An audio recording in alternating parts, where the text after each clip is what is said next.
Buenas noches, ¿cómo están? Qué bueno que estamos todos aquí. La verdad que para mí siempre es un privilegio poder estar con ustedes, poder compartir con ustedes. Y mi deseo es que hable la palabra de Dios. Siempre está en mí el deseo de poder compartir lo que está en su palabra. Así que eso es lo que vamos a estar haciendo. Y antes de comenzar con lo que tenía, quiero recalcar algo bien importante, y es que normalmente siempre en la música se trata de conectar la última canción antes del mensaje con el mensaje. Y hace un tiempo, o sea, hace una semana o algo, yo pensaba, ¿qué canción le digo a Samuel, verdad? Como que puede, ¿verdad?, pegar con esto. Total, se me olvidó, ¿verdad? Al final yo no le dije ninguna canción. Yo sí estoy en el grupo donde se pasa esa lista de las canciones, pero no lo noté, a veces tampoco está en el orden que ya se canta acá. Pero wow, qué perfecto quedó. Porque para que esa canción sea verdad en nuestra vida, empieza desde aquí, empieza desde nuestro corazón. El planeta Tierra alcanzó los 8 billones de personas. Eso es pila de gente, ¿verdad? Es un 8 con 12 ceros adelante. Y número 8 billones, noticia, ¿verdad?, aquí en Dominicana, de que el nacimiento registrado número 8 billones fue un dominicano, fue un bebé dominicano, ¿verdad? Aquí en Santo Domingo, que se llama Damián. Y me hizo pensar, bueno, los dominicanos siempre están rompiendo récords, ¿verdad? Así como en la serie del Caribe, ¿verdad? Ahora, hay 22 series del Caribe a favor de Dominicana, pero les pregunto, ¿la ganó Dominicana o la ganó el Licey? Eso depende de a quién le pregunten, ¿verdad? Bueno, pero para que no se revuelvan, para que estemos en paz, vamos a continuar, ¿ok? Por favor, quiero pedirles que cierren sus ojos y me acompañen a orar. Señor, te damos gracias por este día, Padre. Gracias porque estamos aquí, por tu gracia y misericordia, Señor.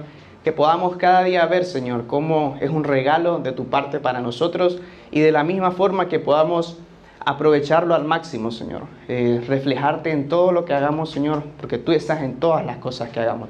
No estás solo el domingo, no estás solo cuando leemos la Biblia, no estás solo cuando oramos, estás en todo momento, y gracias porque estás en todo momento.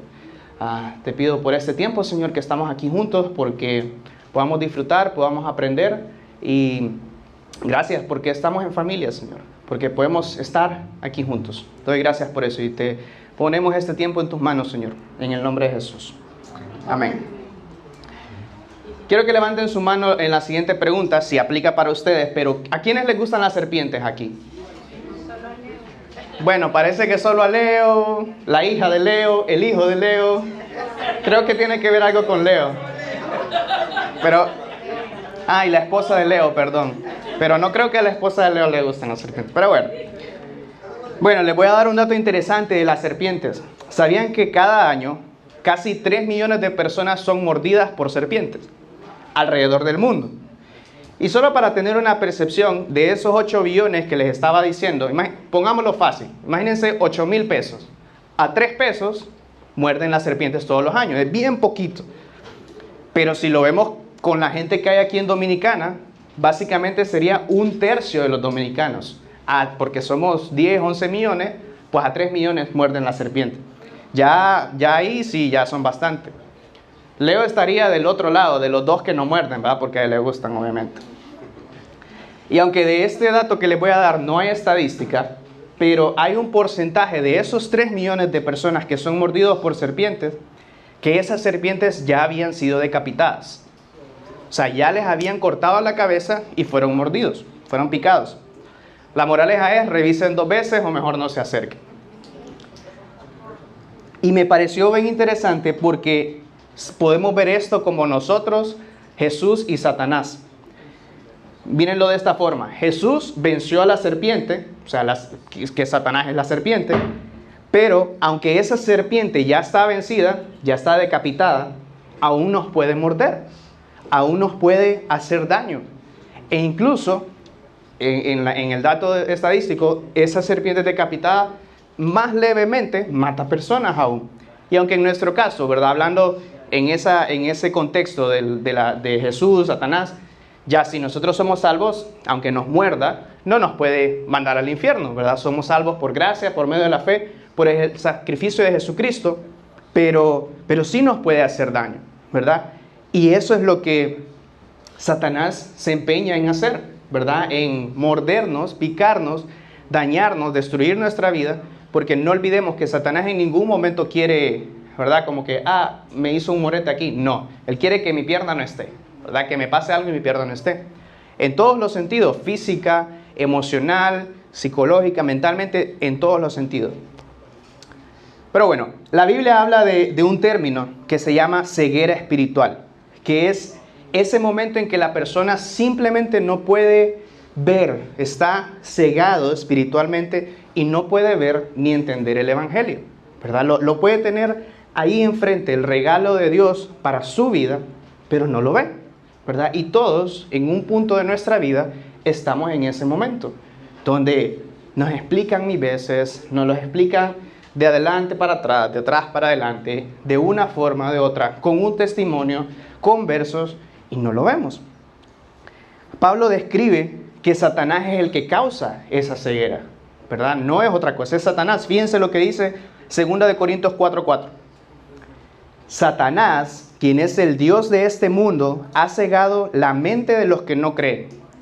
Son incapaces de ver la gloriosa luz de la buena noticia. No entienden este mensaje acerca de la gloria de Cristo, quien es la imagen exacta de Dios.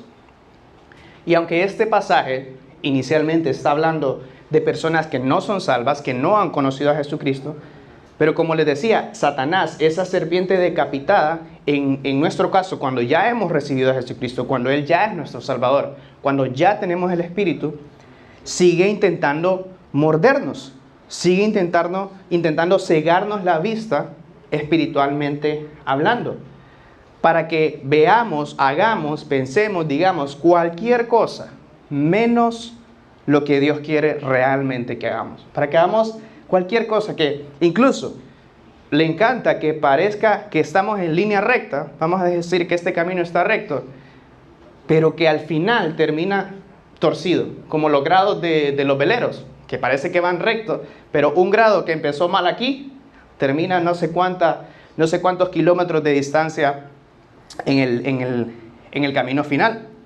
Entonces Satanás actualmente está queriendo cegarte de la bondad del Señor, del amor del Señor, del perdón del Señor, de esa vida rica y abundante que hay en el Señor. Por eso Efesios 6 nos dice, nos habla sobre la armadura, ¿verdad? Que lo vimos en otra ocasión. Nos habla de cómo tenemos que ponernos la armadura del Señor todos los días y cada parte, y qué es cada parte.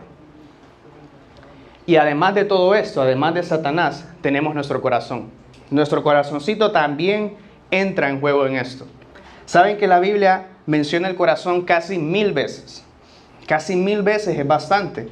Quiere decir que esto no es algo, ¿verdad?, que hay que pasar por alto. Algo que, bueno, habla de mi corazón. Ok.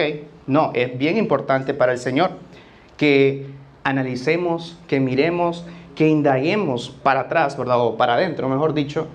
Limpiemos, cuidemos nuestro corazón, ¿verdad? Porque es bien importante y vamos a ver por qué. Pero antes de eso, Jeremías 17:9 y 10:9, dice: el corazón humano es lo más engañoso que hay. No es engañoso, es lo más engañoso y extremadamente perverso. O sea, no es solo perverso, es extremadamente perverso. ¿Quién realmente sabe qué tan malo es? Y por si tenemos alguna duda, si este verso no nos convence, miren lo que dice Jesús en Marcos 7, 21 y 23. Pues de adentro, o sea, adentro de nosotros, del corazón de la persona, o sea, no es de cualquier cosa, es de adentro, pero ¿de qué? ¿De dónde? Del corazón de la persona salen los malos pensamientos, la inmoralidad sexual, el robo, el asesinato, el adulterio, la avaricia, la perversidad, el engaño, los deseos sensuales, la envidia, la calumnia, el orgullo y la necedad. Todas esas vilezas provienen de adentro. O sea, nos vuelve a recordar todo eso que acabamos de decir, que nos suena lo peor de lo peor, Incluso a veces podemos tener, bueno, pero ese que dice asesinato yo no lo he hecho. Yo no he matado a nadie, ¿verdad? Y podemos empezar como, no, ese yo no lo he hecho, ese yo no lo he hecho. Pero te aseguro que en uno caemos todos, al menos en uno, ¿verdad? El que mejor pueda estar caería al menos en uno. Porque no nos podemos escapar de estas cosas porque provienen de adentro de nosotros. Esas son las cosas que los contaminan, termina diciendo el verso. Y es que a Dios le preocupa más lo que sale de nosotros que lo que entra a nosotros. Eso es lo que más nos intoxica. Y quiero hacer un pequeño paréntesis ahí, no lo malinterpretemos. No es que entonces podemos hacer lo que se me dé la gana, ¿verdad? Que sería como lo externo. O sea, como que puedo ver lo que sea, puedo escuchar lo que sea, puedo estar con quien quiera. No, porque también, por otro lado, sería otro tema aparte, ¿verdad? Tenemos que ser sabios, tenemos que buscar estar con las personas correctas, tenemos que buscar nutrirnos de las cosas correctas. Pero lo más preocupante está aquí, en nuestro corazón. Y alguno podría estar pensando, si estamos hablando de vivir el Evangelio, de cómo afecta el Evangelio a mi vida cada día, ¿verdad? Que es el tema principal. La serie es ¿qué implica seguir a Cristo? ¿Por qué Carlos habla de Satanás? ¿Por qué Carlos habla del corazón, de mi pecado? Bueno, Proverbios 4:23, esa es la respuesta. Sobre todas las cosas, cuida tu corazón, porque éste determina el rumbo de tu vida.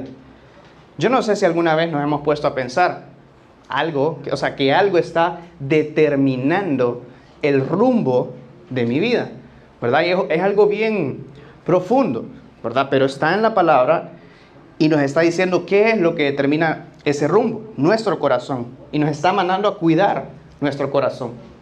Y ya vimos en los versos anteriores qué es lo que pasa en el interior de nuestro corazón. Entonces yo te pregunto, ¿dónde está tu corazón? ¿Dónde está ahora mismo? ¿Qué es lo que está llenando tu corazón hoy? No es cualquier cosa el corazón. Y es bien fácil desviarnos, como les decía, de los veleros que empiezan con 1 grado de diferencia y terminan súper lejos. Es bien fácil desviar nuestra comprensión de cómo tenemos que vivir nuestra vida en Cristo, cómo es nuestra vida día a día y cómo se refleja su evangelio en mi vida. Y todo esto que empieza a ocurrir cuando no comprendemos de la manera que Dios quiere el evangelio, o sea, cómo afecta su evangelio mi vida, crea un hueco, se crea un hueco en nuestras vidas. Y en sí el evangelio no tiene hueco, el evangelio es perfecto, Jesucristo es perfecto, Dios es perfecto, pero nosotros, por todas estas cosas que le estoy hablando, entre los ataques de Satanás, la vileza, como dice Jesús, de nuestro corazón, de mi corazón, crea un hueco en nuestra percepción del evangelio. Dejamos de entender lo que realmente es el sacrificio de Jesús, su amor, el amor que estaba adentro de ese sacrificio, su perdón, su gracia, su misericordia, su vida abundante, sus promesas. Y aquí podemos ver en esta gráfica, con este cuadrito, cómo se crea un hueco en la forma en cómo vivimos hoy. Cómo me está afectando hoy el evangelio a mi vida, ¿verdad? ¿Cómo estoy viviendo? ¿Qué estoy haciendo? ¿Qué estoy pensando? Porque muchas veces, o mejor dicho, cuando somos creyentes, comprendimos esa ceguera espiritual que hablaba ese verso, ya no es parte de nosotros, en el sentido de que comprendimos que Jesucristo murió por nosotros. Y ya eso convierte el pasado en un pasado perdonado, porque Jesucristo perdonó toda esa vileza que está ahí. Y sabemos también que tenemos una esperanza futura, ¿verdad? Cuando comprendemos el evangelio sabemos que cual día que yo muera, no por lo que yo haga, pero por haber recibido a Jesucristo y tenerlo en mi corazón, yo tengo una esperanza futura de que voy a pasar una vida eterna con mi Creador, ¿verdad? En el cielo, con Dios, con Jesús, con el Espíritu. Pero, y es un gran pero, ¿cómo está afectando eso, el evangelio de Jesucristo, en mi vida hoy, como hombre, como esposo, como hijo, como ciudadano y como cada rol que cada uno de nosotros tenemos. Tenemos roles diferentes, ¿verdad? Pero en todos nos aplica lo mismo. En todos el Evangelio debe tener un impacto en nuestra vida. Y nada de este impacto, de este efecto, de esta obediencia, incluso es para la salvación, ¿verdad? Porque yo no soy salvo por lo que yo haga, ¿verdad? Yo soy salvo gracias al sacrificio de Jesús. Y Él preparó todas estas cosas que van a suceder en mi vida, en cada rol, Él las preparó de antemano. Y eso está literalmente en Efesios 2, 8, 10. Porque por gracia ustedes han sido salvados mediante la fe. Esto no procede de ustedes, sino que es el regalo de Dios. No por obras, para que nadie se jacte. Y verso 10. Porque somos hechura de Dios, creados en Cristo Jesús para buenas obras, las cuales Dios dispuso de antemano a fin que las pongamos en práctica. Entonces, nada de todo esto que va a ocurrir en nuestra vida, que Dios quiere que ocurra y que haya un efecto de la palabra en mi vida, va a ser para salvación, ¿verdad? No lo digo yo, está ahí en la palabra. Y entonces tenemos tantas cosas pasando, los ataques de Satanás, lo que Satanás quiere quitarte, destruirte en tu vida, junto con nuestro corazón, ¿verdad? Que en su naturaleza es extremadamente perverso, es lo más engañoso, que nos metemos en un juego, si se puede decir, de solo hacer las cosas por hacer, solo obedecer por obedecer. Y nos vamos llenando y casi vamos entrando como en un cristiano en piloto automático, si se puede decir, como sin ver, ¿verdad? Sin solo siguiendo supuestamente el camino, pero sin indagar, sin mirar hacia adentro. Y entonces ese agujero que mirábamos en el otro cuadrito se empieza a llenar. Cuando entramos en ese modo se empieza a llenar. ¿Pero de qué se llena este agujero? ¿Verdad? Y vamos a ver brevemente 6 comportamientos externos de los que se llena ese agujero, de los que se llena ese como piloto automático. El primero es el formalismo. El Evangelio de Cristo en mi vida es simplemente una formalidad. Es algo bueno, es algo correcto, es algo saludable. Es como si yo comiera saludablemente. Es lo mismo. Me vuelvo ese cristiano que asiste a todas las cosas, ese cristiano que no falla nunca, que no falla ningún día, es generoso incluso, pero no hace todas esas cosas porque necesita al Señor, porque realmente lo necesita, sino porque es un buen estilo de vida y no mira la necesidad, no mira que tenemos que agradecerle al Señor con nuestro estilo de vida. Y no quiero decir, ¿verdad?, que estas cosas son malas y las que les voy a mencionar en los otros 5 puntos. No, son cosas buenas, son cosas que Dios desea en nuestra vida. Pero el problema es cuando sustituimos eso y quedamos ciegos, espiritualmente hablando, a nuestra condición, a nuestro pecado y a cuánto yo necesito en cada cosa a Dios. O se llena también, número 2 de esa listita, de legalismo. Tenemos reglas de que sí, tenemos reglas de que no. Nos empezamos a juzgar nosotros, empezamos a juzgar a los demás. Y solamente hay juicio. Solamente estamos con juicio en nuestro corazón. No celebramos la gracia de Dios. Y se nos olvida que nadie va a poder cumplir a la perfección el estándar de Dios. Esa es nuestra meta. Dios quiere que lleguemos al estándar de Jesucristo, pero nadie lo va a poder hacer porque perfecto solo va a ser Dios. Y se nos olvida, igual en cada uno se nos olvida nuestra necesidad de Jesucristo, de ser transformados a través de Jesucristo en lugar de ser transformados por todo lo que hacemos o no hacemos. Una tercera es el misticismo.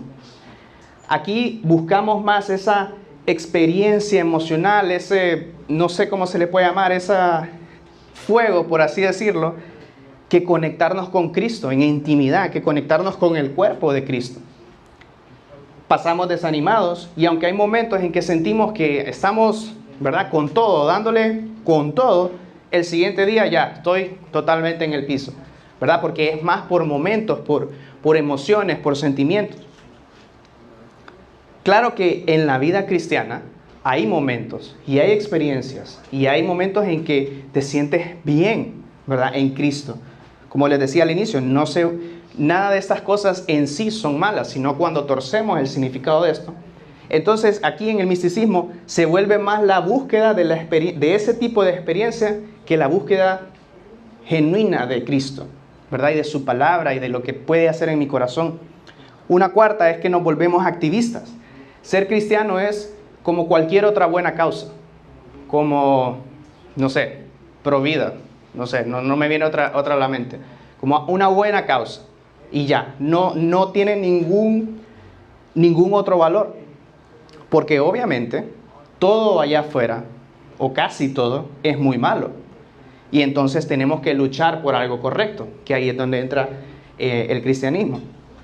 Pero nos olvidamos de que también hay maldad en mi interior, de que también está mi corazón. Otra forma de las que se llena ese hueco es que nos convertimos en biblicistas. Nos encanta la Biblia, que es algo muy bueno, pero casi nos volvemos como ese Google de la Biblia, ¿verdad? Pero nuestra vida demuestra una cosa totalmente contraria, ¿verdad? Incluso si alguien pregunta por esa persona, no, él es muy enojado. No, él tiene mecha corta o no tiene mecha, ¿verdad? O no, él es muy orgulloso. O él es muy peleón. No sé, te conocen por esas cosas. Pero nos enfocamos más en ser perfectos teológicamente, en conocer todas esas cosas, pero reemplazamos nuestra necesidad de Cristo. Nos enfocamos en conocer tanto, pero que no nos afecte nuestra vida, que no afecte cómo yo soy, que no afecte lo que yo hago, cómo pienso, cómo hablo, qué hago, qué no hago. Ahí es cuando estamos siendo biblicistas y eso está llenando mi vida y mi día a día cristiano. Otra forma que llena el hueco es el psicologismo. Es aquella persona que habla de cuántas personas heridas y dolidas hay en la iglesia.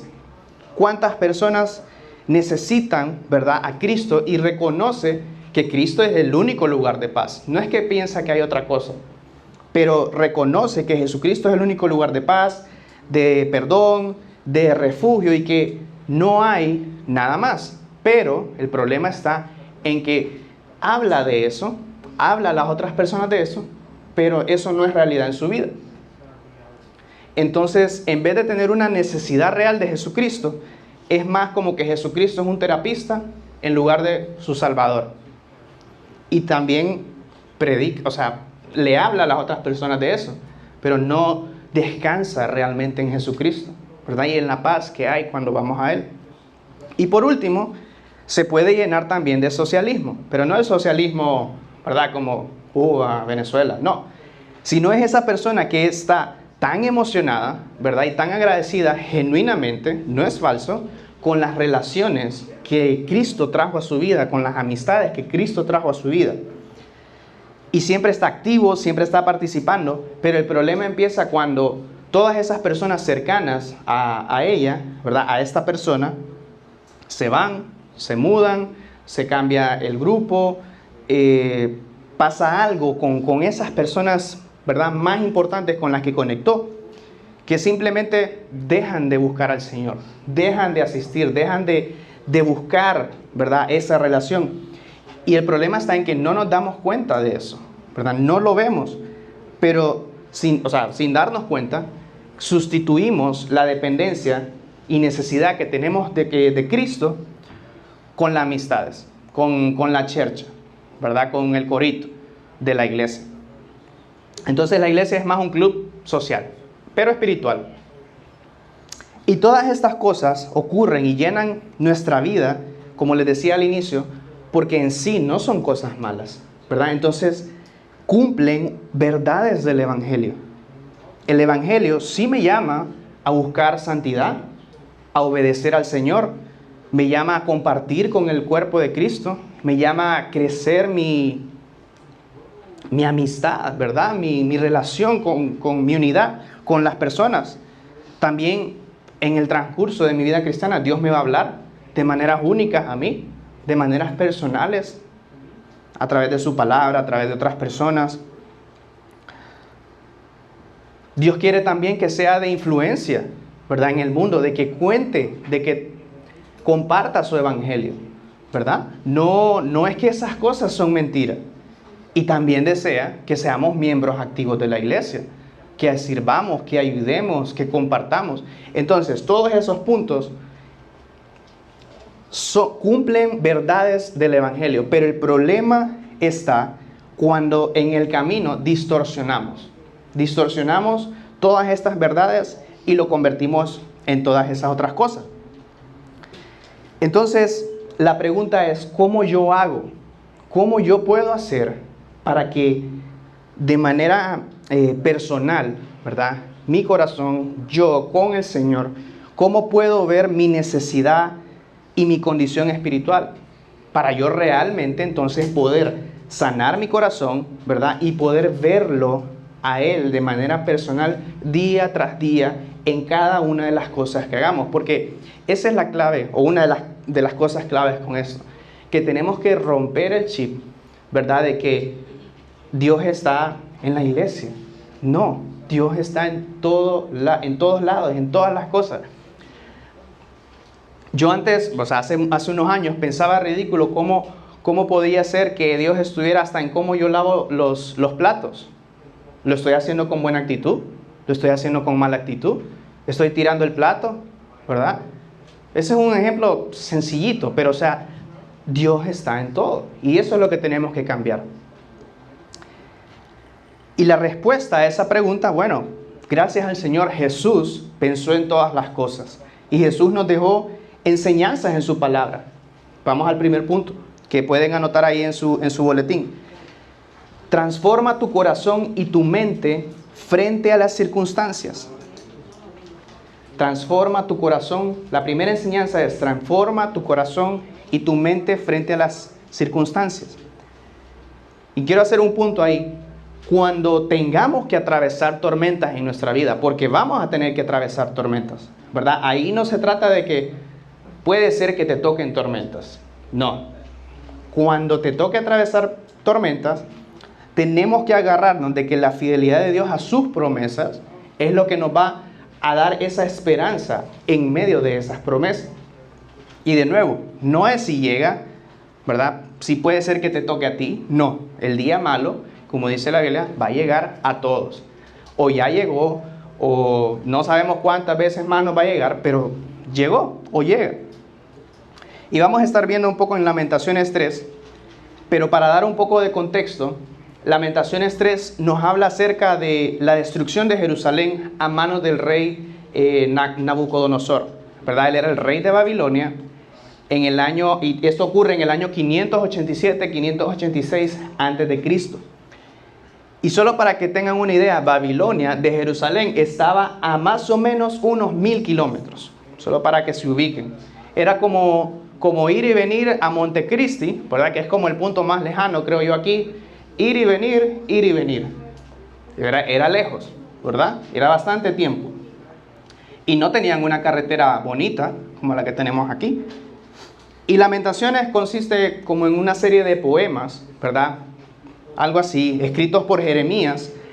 Y Jeremías, a lo largo de su ministerio, enfrentó muchas complicaciones. Enfrentó oposición, enfrentó rechazo por parte de los líderes religiosos, pero él fue fiel.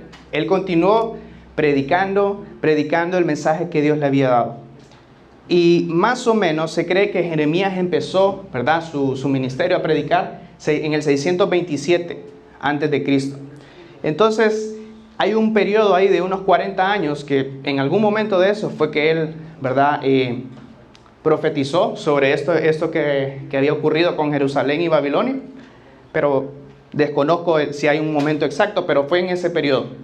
Y en todo esto, en todo este pasaje, Dios estaba llamando al pueblo a arrepentimiento. Pero ellos simplemente decidieron no hacerlo, ¿verdad?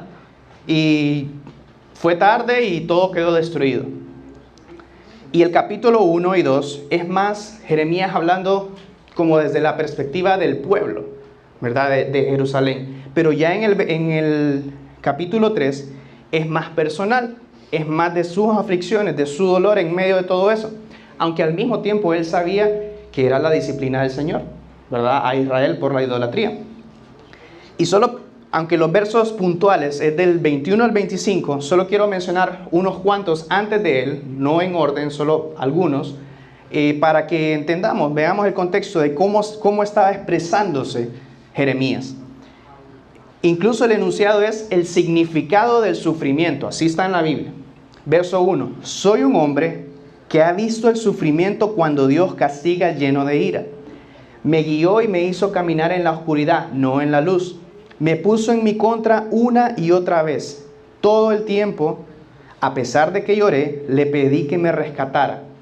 Él ignoró mi oración. Me alejó del camino y me rompió en 1000 pedazos. Me dejó completamente solo. El Señor preparó su arco y me puso de blanco para la práctica. O sea, el hombre estaba en sufrimiento, en dolor, se sentía solo y tantas cosas, ¿verdad? Que él tenía ahí. Pero llegamos al verso 21 y hay un cambio total. Hay una línea bien marcada del cambio de Jeremías. Lamentaciones 3, 21 al 25 dice, pero nunca olvidaré algo, que siempre me dará esperanza. El fiel amor del Señor nunca termina. Su compasión no tiene fin. Cada mañana se renuevan. Inmensa es su fidelidad. Me digo, el Señor es todo lo que tengo y necesito. Por eso siempre tendré esperanza en Él. El Señor es bueno con quienes creen en Él, con los que le buscan. Entonces yo me pregunto, ¿qué fue lo que pasó aquí? ¿Por qué este hombre tiene todo este dolor? Pero del verso 21 hay un cambio tan radical. Nada cambió en la situación. Ya eso había ocurrido. El dolor estaba ahí. Pero él cambió. Jeremías cambió en su corazón. Él empezó a ver las cosas con el carácter de Dios. Él empezó a ver qué era lo que Dios quería más allá de todo eso que estaba ocurriendo. Y no estaba viendo en sí las circunstancias, porque las circunstancias eran feas. Entonces Dios transformó su mente y su corazón frente a esas circunstancias. ¿Y a qué me reta eso? ¿A qué me llama a mí eso? Que para obedecer y vivir como el Señor quiere que yo viva, que su evangelio se refleje en mí día a día, en cada cosa que yo hago, quiere que lo haga con humildad, quiere que lo haga con honestidad y que reconozca que yo debo cambiar mi forma de pensar, mi forma de ver las cosas y verlas a través de la lupa del Señor, de ver su propósito más allá de las cosas que están sucediendo, porque muchas veces nos enfocamos demasiado en lo que está pasando en alrededor e incluso nos excusamos en por qué no puedo, cuáles son las razones por las que no puedo seguir a Cristo. Nos aferramos a pecado, ¿verdad? Nos aferramos a culpa, a vergüenza, como decía, pecado en el que podemos estar encadenados, y todas esas razones por las que no puedo seguir a Jesucristo. Pero Dios quiere que si yo estaba viendo para allá, pueda girarme totalmente y verlo a Él en medio de esa situación y decirle, Señor, yo quiero verte a ti, yo quiero seguirte a ti, yo quiero amarte a ti, obedecerte a ti, aún en medio de lo que sea que estés pasando, aún en medio de lo que sea que esté ocurriendo en tu vida. Entonces empecemos a ver y hacer ese cambio que hizo Jeremías, que no importaba cómo estaba el dolor y él y sus circunstancias, empezó a girar su rostro y a ver al Señor. Una segunda enseñanza que tenemos: confía en el plan de Dios y actúa con intención. Confía en el plan de Dios y actúa con intención. Y esto lo vemos en 2 de Pedro, capítulo 1, del verso 3 al 9. El enunciado me encanta. Dice, Dios nos da todo.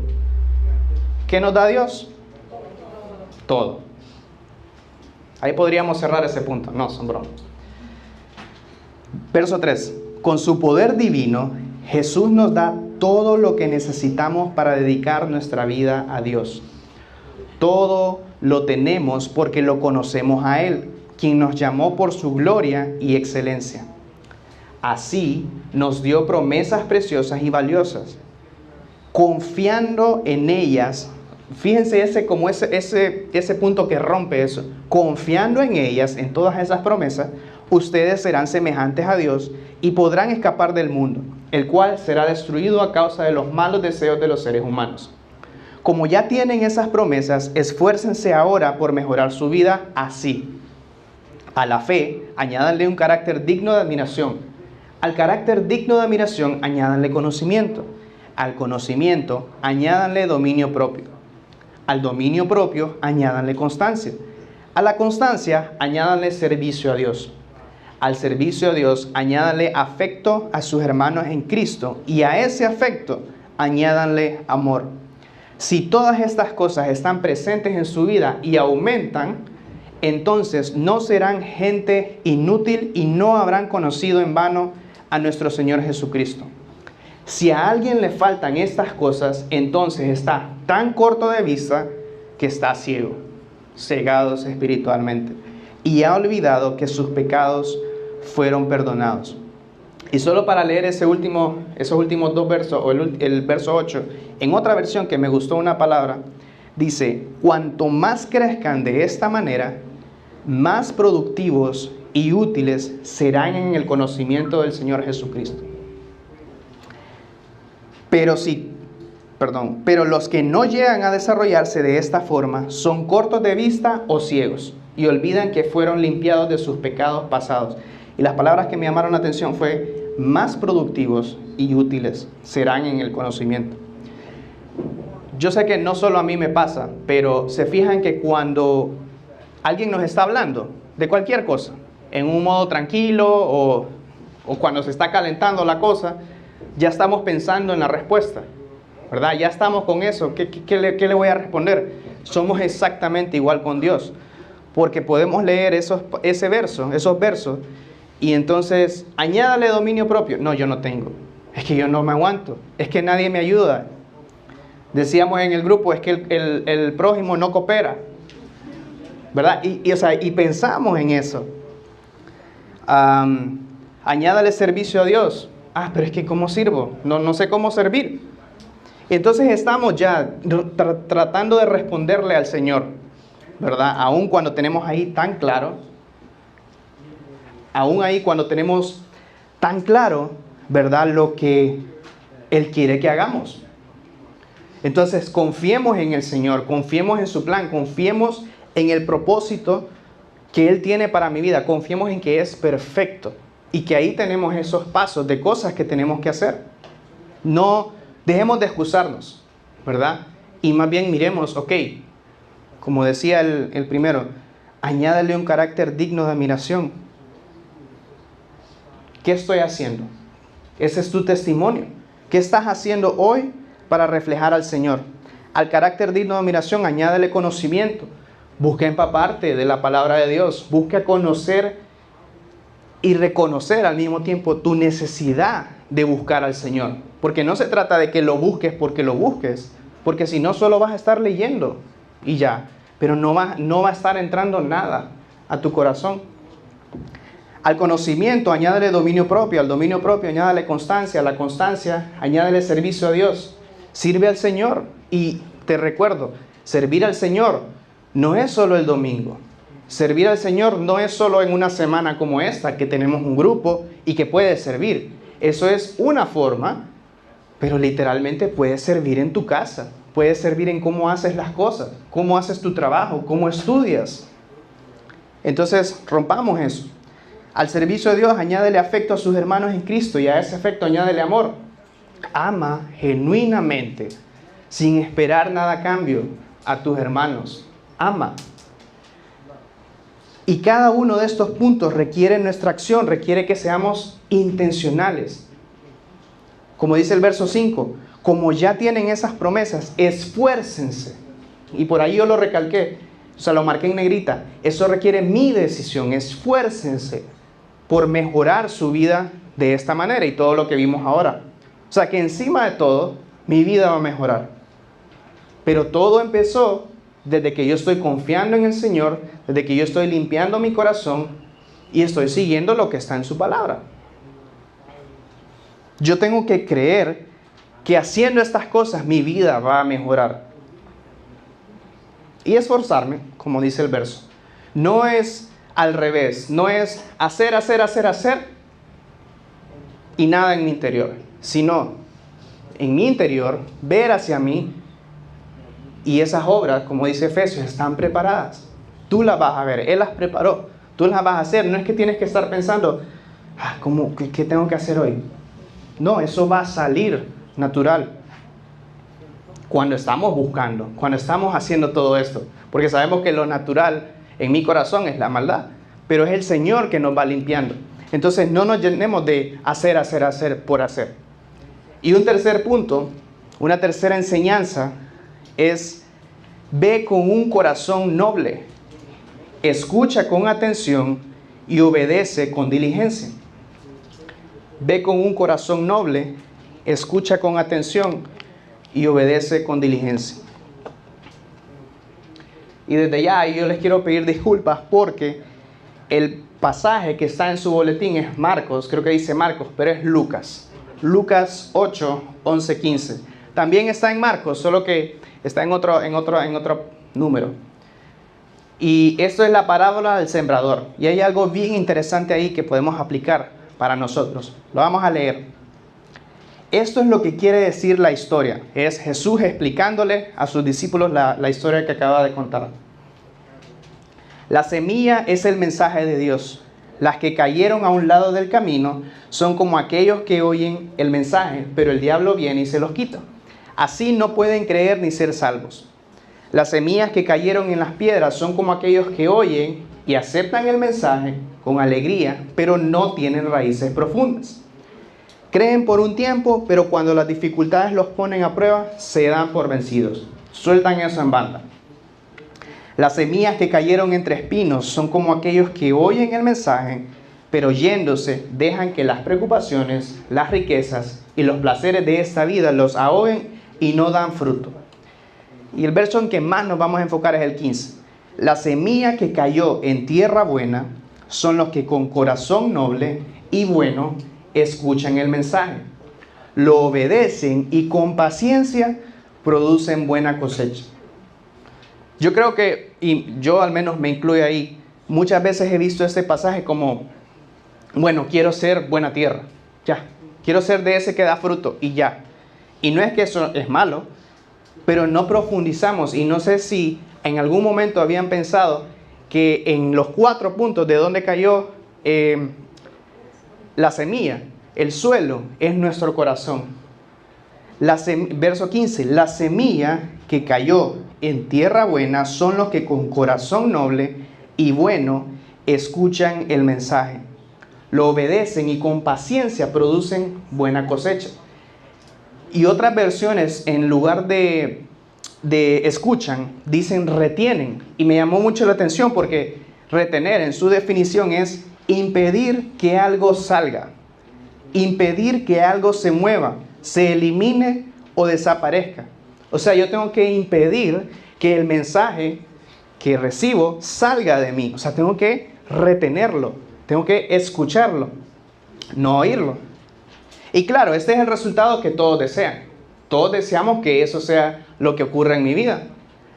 Pero tengo que hacer también otras cosas. Tengo que ver para adentro, tengo que limpiar mi corazón y buscar genuinamente, reconociendo mi necesidad genuina del Señor, para que en todas esas oportunidades que yo tengo día a día, acción tras acción, rol tras rol que cada uno tiene, reflejar al Señor. Y al mismo tiempo nos beneficia saber que nosotros en nuestra vida podemos tener parte en esos 4 suelos. Porque al igual que el que cae junto al camino, la semilla que cae junto al camino, a veces permitimos que la palabra no tenga un lugar en nuestra vida. Y somos cristianos, teniendo a Jesucristo, siendo salvos de que yo me muero hoy y voy al cielo, pero no tiene un lugar en nuestra vida. Al igual que cuando cae sobre la piedra, A veces tenemos ese entusiasmo, esa alegría al recibir la palabra, pero se agota rápido. Salí de aquí, lo olvidé, no hizo nada. Al igual que en el suelo entre espinos, las cosas, los afanes nos engañan, la riqueza y todo eso, y ahoga la palabra de Dios y el fruto. Y al igual que la buena tierra, que es el verso que leíamos, la palabra da fruto en nuestra vida. Entonces miremos que podemos estar en esos. No es solo quiero ser el fruto, el que da fruto. Quiero ser lo que dice el verso 15. Pero ¿en dónde estoy junto al camino? ¿En qué área de mi vida? ¿En qué área de mi vida estoy sobre la piedra? ¿En cuál estoy en el suelo entre espinos? Y también, ¿en cuál estoy en la buena tierra para la gloria del Señor? Pero analicémonos. A eso es lo que los quiero llevar, analicémonos. Y esta parábola, ¿verdad? Y el verso 15 en particular, se convierte en un reto para todos. Se convierte en un reto en querer retener, en querer escuchar la palabra, obedecer y con paciencia, como dice ahí, producir una buena cosecha. No es solo cosecha, es una buena cosecha, grande, abundante. Y eso es algo que solo vamos a lograr con la ayuda de Dios, ¿verdad? Con la ayuda de Dios vamos a lograr dar una cosecha buena. Yo no sé si esta imagen sea una buena cosecha, ¿verdad? Una zanahoria gigante, una cebolla gigante, una lechuga gigante, pero te aseguro que llevándolo a nosotros, trayéndolo a nosotros, eso es nada con el fruto que el Señor quiere que demos para su gloria y para que tengamos una mejor vida. Esto no es porque entonces nos va a castigar si no obedecemos, no, porque las obras que yo voy a hacer no son para ganarme algo. Ya Dios me dio su regalo, me dio a Jesucristo por su amor, por mí. Entonces no va a ser por una recompensa. Y puede ser otro tema aparte de que sí hay recompensas con lo que nosotros hacemos. Pero aquí nos vamos a quedar en que no es para recompensa que el Señor nos pone todas estas cosas en nuestra vida. Entonces es mi corazón el que tiene que cambiar. Mi corazón el que tiene que ver diferente para poder ver a Dios, para poder ver ese fruto genuino en tu vida, esa área que no puedes soltar, que no puedes dejar. Y puede ser algo físico, pero también puede estar aquí. Entonces la fórmula, si se puede decir, no cambia, o sea, es con el Señor. Con el Señor va a cambiar aquí, físicamente. Entonces dejemos de ver a otro lado, ver lo que nos está pasando y como Jeremías, en vez de estar viendo todo el dolor, todo lo difícil, volteemos a ver al Señor. Y yo te pregunto hoy, ¿estás siendo honesto con Dios? Él lo sabe todo, pero ¿estás siendo tú honesto? ¿Le estás diciendo qué es lo que está en tu corazón? ¿O simplemente estás dejando que cualquier cosa llene tu corazón y solo llenarnos de cosas por hacer? No dejemos que Satanás y nuestro corazón distorsione la comprensión de lo que Dios quiere día tras día para ti, para mí. Y yo les voy a decir, para mí, en los puntos que hablamos al inicio de las cosas que pueden llenar nuestra vida, para mí es bien fácil el primero, y me identifiqué ahí, el formalismo, en hacer las cosas porque es lo correcto, porque es un buen estilo de vida, en estar en todas las cosas, pero en tener dificultad en entender que tengo que hacer esas cosas por necesidad del Señor. Entonces, podemos estar en alguna de esas. ¿Cuál es la que más fácil llena tu corazón? Analízate. Yo les comparto la mía, pues, para que sepan con cuál yo lucho, pero solo me voy a limpiar a través del Señor. Y como un reto para cada uno, ya que empezamos hablando de números, les menciono un pequeño número. Se estima que de esos 8 billones, el 33% son cristianos. 2.4 billones. Y sí, ahí adentro de esos 2.4 hay muchas cosas, ¿verdad? Y nosotros tenemos que tener claros que cristiano es el que tiene a Jesucristo en su corazón. No el que va a tal iglesia o hace tal cosa. No, el que tiene a Jesucristo en su corazón. Pero solo lo menciono para retarlos a lo siguiente. De toda esa pila de cristianos, vas a ser ese cristiano que no reconoce al Señor, que no reconoce la necesidad, que no ve que necesitan cada cosa que haga al Señor y que solo se llena en cosas por hacer. O vas a ser ese cristiano que al contrario reconoce a Cristo y reconoce que sí lo necesita. No porque lo tengo que hacer, porque lo necesito. No voy a leer porque tengo que leer, necesito leer. Y es bien difícil romper eso. Todos luchamos con eso. Y que solamente transformando mi corazón y mi mente, como lo hizo Jeremías, confiando en el plan de Dios, siendo intencional, reteniendo su palabra, obedeciendo con diligencia, como decía el verso, es que voy a poder tener esa vida, esa mejor vida, esa vida abundante y rica que Dios quiere. ¿Cuál de los dos vas a hacer? ¿Verdad? Medita en eso y pídele sabiduría al Señor. Ese es el reto para nosotros hoy. Oremos. Señor, te doy gracias por este día, gracias por este tiempo, Padre. Gracias porque tú estás aquí en medio de nosotros, Señor.